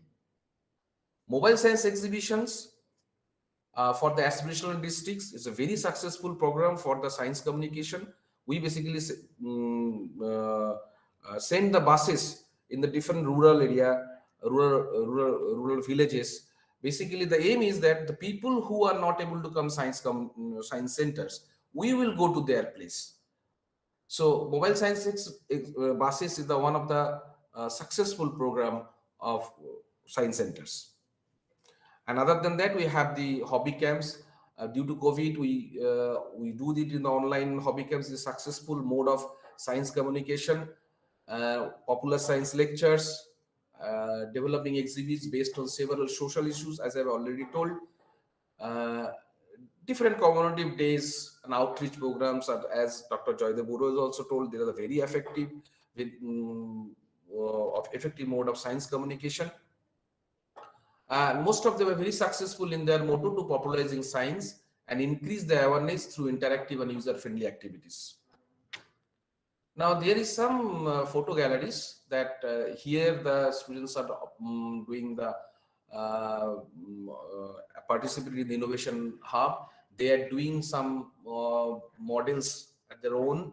This is the MSc bus, and outreach programs. As I told, that when the peoples, when the entire school who are very situated far away, when they are not able to come to the science, we go to their place. We do this. We show them the experiments. We explain the scientific phenomena through our mobile science exhibition bus. So in the conclusion section, I must say that our world is changing at an astonishing pace. Societies are facing futures where new branches of activity will be created on the largest of scales. The knowledge and the skills needed to navigate everyday life are hard to predict today, and the challenges is particularly acute for education. And one more thing I would like to express here, that those who are in the field of science communication, they have to be very particular, because new education policy, we have to change, we may change our different activities as per the education policy of new education policy 2020. So we are also working, science media professional, how we can change ourselves uh, and be the part of the new education policy 2020. There are a lot of changes in the curriculum and the mode of teaching. So in that case, as a science communicator and science centers activities will be different. Policymakers and practitioners need to find new mechanisms, process and tools that will help schools, science centers and museum, etc. Just I told to rethink learning boundaries and equip future citizens with the right skills to critically evaluate sources of scientific news, make fact-based decision and informed choices. Scientific and a logical problem-solving technique to the citizen become very vital. Hence, enhancing popularization of science through interactive and user-friendly exhibits and activities play an important role for the future generation to navigate through these above said problems. The age of science center movement in India is just 63 years old. Not very old. This is only 63 years. 63 years. For the past 2 decades or so, science communication activities have gained momentum in India. But we can say that the journey of empowering people through science has just begun. Therefore, we must, therefore, the show must continue. Our effort must continue. And I believe, along with me, you'll also agree with me that coming together is a beginning, keeping together is a progress, working together is a success, as said by Henry Ford. Thank you. Thank you so much, sir. Thank you for sharing with us the role of science communication and its importance, then the different communication tools and its pitfalls, then inception of science centers, and showing us the fun exhibits to spread awareness and important problems around us so that we can eradicate all those. Thank you so much, sir. Thank you for being here with us and being a part of this event. Next, we Thank move you. on. Welcome, sir. Next, we move on to the next talk, that is impact of science communication and popularization through media by Mr. Ajit Patwari, senior journalist. We welcome you, sir, to this program. Sir, Am I audible? yes, sir, you're audible. Okay. So a very good afternoon to you all, the organizers, the participants, and the viewers. I am not in a position to make an extempore presentation because the subject is a little bit vast. Therefore, I have prepared a text, and pardon me for reading it out to you. And unfortunately, I am not in a position to make any presentation like the PowerPoint presentation as the other participants have done. Please excuse me for that. Should I read out my text? Yes, sir. Yes, yes, Okay. as you said. Okay. Science communication means informing and inspiring the public about scientific knowledge. Its range also covers the practices of educating the people, meaning, meaning the non-academic people, and raising their awareness on science-related topics, and thus creating a favorable condition for discussions on scientific discoveries and scientific temperament as well. So far as media or journalism is concerned in this context, it can safely be said that it is a sort of the social apparatus that extends support to the outreaching approaches of the scientist. Science communication is now viewed as a means also to engage public with science and technology, which aims at creating spaces for conversations between the scientists and the targeted segments of the people for better dissemination of scientific knowledge. And what are the outcomes of science communication? Science communication has so far resulted in the wider understanding of the power of science and technology and the changes they have been able to bring forth for the development of the human society, and also in understanding, among all, the fundamental forces of nature, the natural disasters, the epidemics, and the pandemics, and above all, the universe. Now let's come to the media and its role. According to researchers, I'm quoting here, Maxwell T. Boykoff of the Environmental Science Institute of the Oxford University's Center for the Environment. He said, within quote, organized studies of the art of communications called rhetoric began in ancient Greek and Roman times. However, it was not until the 1920s that scholars actually began to speak of such activities as media, as they are now widely dubbed in contemporary society. Since these early roots and through the Middle Ages and Renaissance, media recommendations have encompassed a wide range of activities and modes of communication. From performance art, plays and poetry to news and debate, media portrayals have drawn on narratives, arguments, allusions, and reports to communicate various themes, information, issues, and events. The increasing reach of modern media communications has led to the term mass media. Mass media have played an important role in translation of information, concepts, developments, debates between communities such as science and the public. Mass media are now commonly referred to as the publishers, editors, journalists, and others who constitute this communications industry and who translate information through production, interpretation, and dissemination through outlets such as newspapers, magazines, television, radio, and internet. Through human timescales, mass media coverage has proven to be a key contributor among a number of factors that have shaped and affected continuing interactions between science, politics, and the public. Boykoff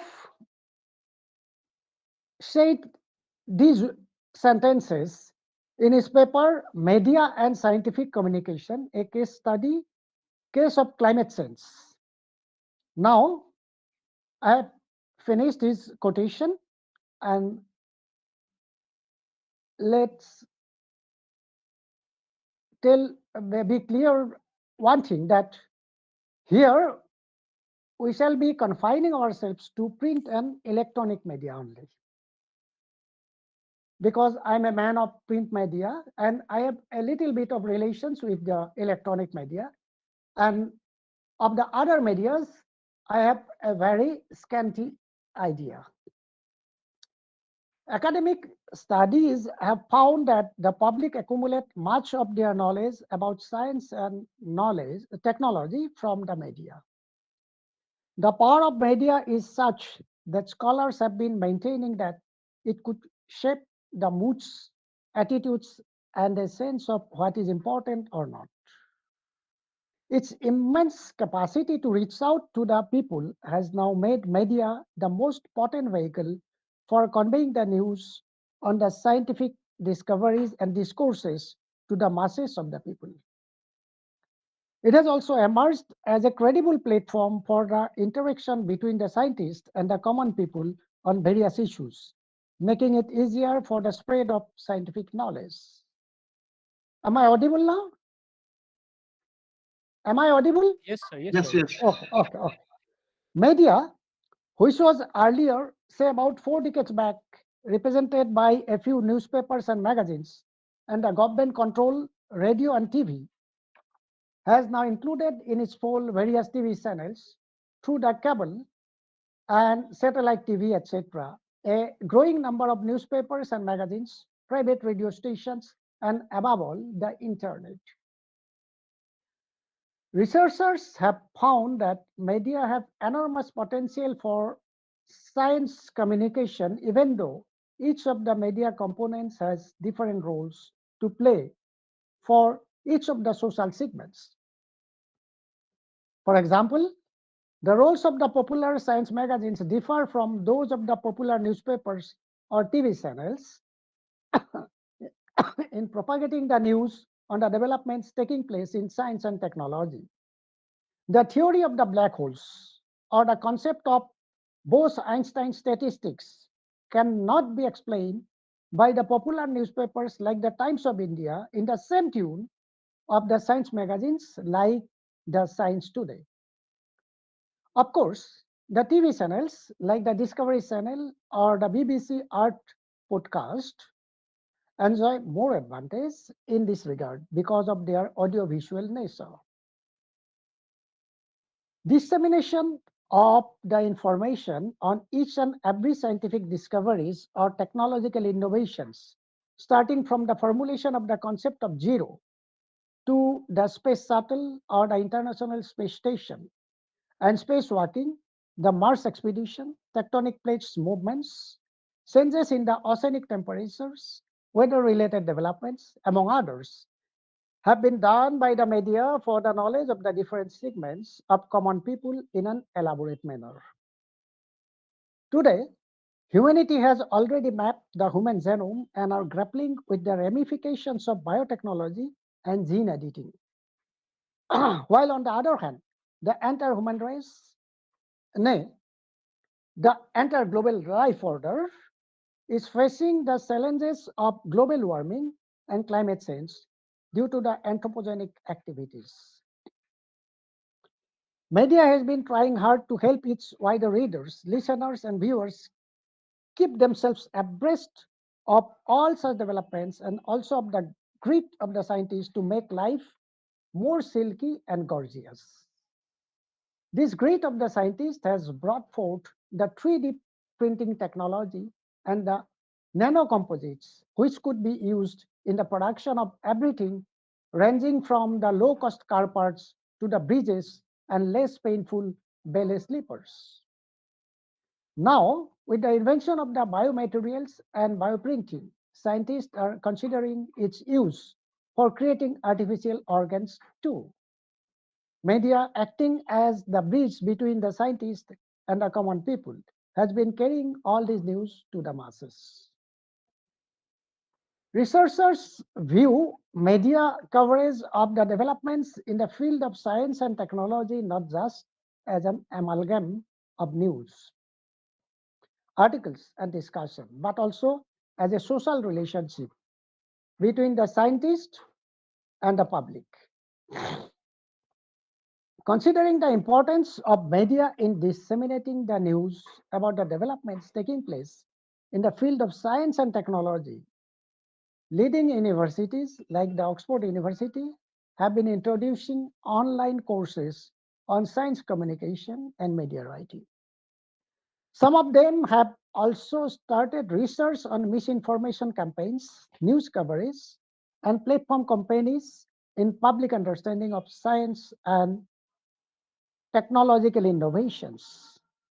Aim of all such research activities is stated to be to increase the humanity's understanding of how misinformation campaigns, junk science, and false news influence or even undermine the public understanding in scientific issues, and subsequently develop evidence-based recommendations for scientists, journalists, and policymakers interested in effective science communication.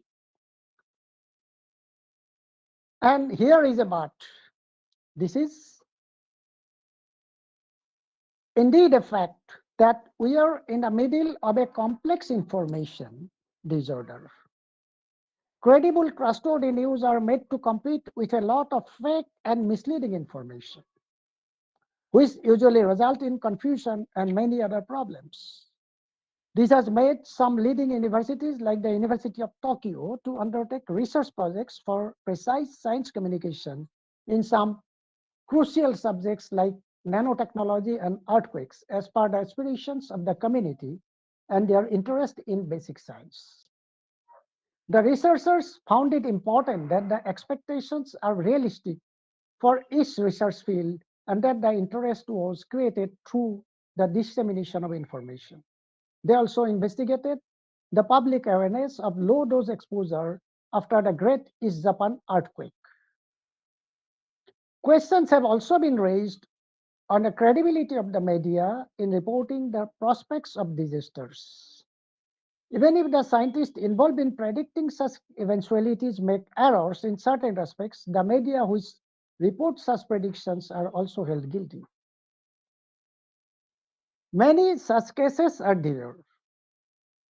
Let's refer to the one studied by the University of Tokyo. The university studied between April 2011 and March 2015 the La Aquila earthquake of 6.3 magnitude, in which about 300 people died and about 60,000 people lost their homes. In September 2011, 6 scientists and a government official were placed on trial for manslaughter in connection with a statement they had made prior to the earthquake. Prosecutors alleged that the individuals, all members of a government risk assessment commission, did not properly communicate the increased risk of a major earthquake in the wake of the smaller tremors that preceded the April 6 quake. In October 2012, an Italian court found the 7 individuals guilty of multiple manslaughter, and each was sentenced to 6 years in prison. However, later on, those convictions were overturned on appeal in November 2014. The University of Tokyo researchers collected the data on this subject and analyzed the reasons for the judgment, etc., to explore the incertitude of disaster sciences and scientist responsibilities. And they came to the conclusion that the casualties during the La Aquila earthquake were mainly due to a careless safety declaration by the Vice Director of the Civil Protection Agency, where the incertitude of disaster sciences had never been considered. Moreover, the researchers also found that the news media which reported only this safety declaration were also responsible for the casualties. This is perhaps a hint at the responsibilities of the media in reporting science-related developments in the most careful manner. Now, let us come to the Assam scenario in this context. Here, we are facing problems in some respects because of the lack of training among majority of the media persons who are more interested in political scope. It is also creating a craze for scoop in reporting science-related matters, like the matters concerning earthquake prediction, the drying up of the flow of the Brahmaputra, or weather-related matters. Many of our media persons are depending on hearsays. Here, let me make it clear that I am talking about the newspapers and most of them are vernacular dailies. This area needs to be taken care of by the media houses as well as by the organizations representing the scientist. At the same time, it should also be a part of the activities of such organizations like the ASTEC and the Institute of Advanced Studies in Science and Technology, the any Institute of Science and Technology, to interact with the media and the common people on a regular basis. No doubt, the District Science Center is a good initiative on the part of the ASTEC. But when the regular interactive sessions are envisioned, this should be viewed on top of all the existing programs to take science and technology to the common people. Target should be the common people. The Vigyan Mandir should also be revived and their numbers should also be raised with the expansion of the targeted people in a manner so that almost all segments of the people could be covered. Rice Belt jurisdiction of the ASTEC or its arena should also be expanded to take it to the inaccessible interior areas. Here, the role of the Ganjuti and Prantik, the two journals which have been doing laudable works, should be mentioned, especially mentioned. They have done laudable works in science communication. While Vigyan Jyoti is the monthly journal published by the Assam Science Society, the voluntary organization for popularizing science. The Prantik is a fortnightly published as news magazine commercially, and they need special mention whenever we speak of science communication in Assam. Thank you all for the patient hearing. Namaskar. Thank you, sir.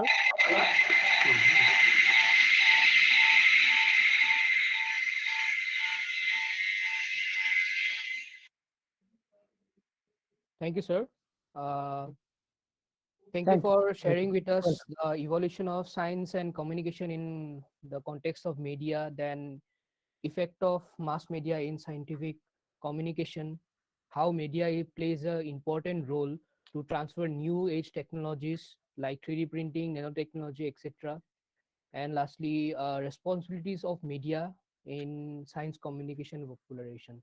Thank you very much, sir, for being here. Welcome, welcome, welcome. You are most welcome. So we have reached the conclusion of this program. Now, next we have ER Biman Borua, SO, SNT, ASTEC, who is going to deliver the vote of thanks. So we welcome you, sir. I hand over it to you.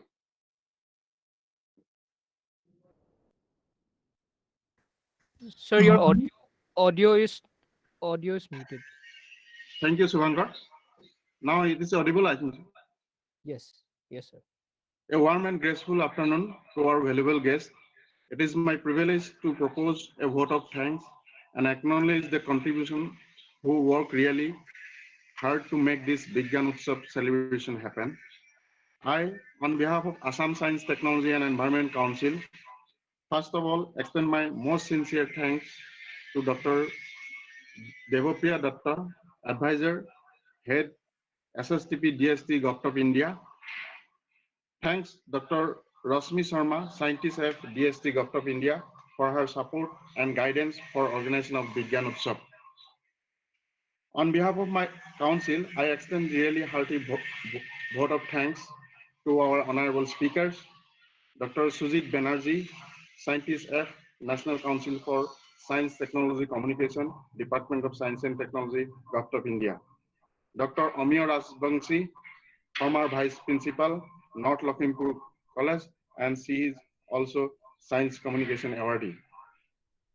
Sri Sujoy Majumdar, Project Coordinator, Regional Science Center, Khanapara, Guwahati. Sri Ajit Patwari, Senior Journalist from Assam Tribune. And they spared time for their busiest schedule to grace the occasion. Today, we had an opportunity to hear your thoughts, and this will surely be going to encourage us in our future events. Your thoughts have enlightened our minds and have shown us a new path. My gratitude to all members of Science and Technology Council of the country. Sincerely thank to Madhya Pradesh State Science Technology Council for coordinating this event for this month. I especially mention to our respected director, Madam Srimati Kimni Sangsan, for being the catalyst and stimulate us to do our best and standing as a pillar of strength. With deep sense of appreciation, we thank for her efforts. Thank you, Madam. I would also like to thank Dr. Joydeep Barua, Head Science and Technology Division of ASTEC, for his efforts and make this event successful. Our sincere gratitude goes to all the participants and well-wishers for their support and encouragement. Special thanks to all the block coordinators of Aryabhatta Science Center, all the district coordinators of Aryabhatta Science Center, science and mathematics facilitators, teachers, and students of the state. Without their support, we are not been able to achieve excellence. Thank you so much for attending this event. I am immensely thankful to my colleagues Subhankar, Rahul, Malem for their help. Also thank to all the members of the council for their cooperation for organization of this event. Last but not least, thank to each of one of you who made this Vigyan Utsav successful. Thank you so much. Thank you once again.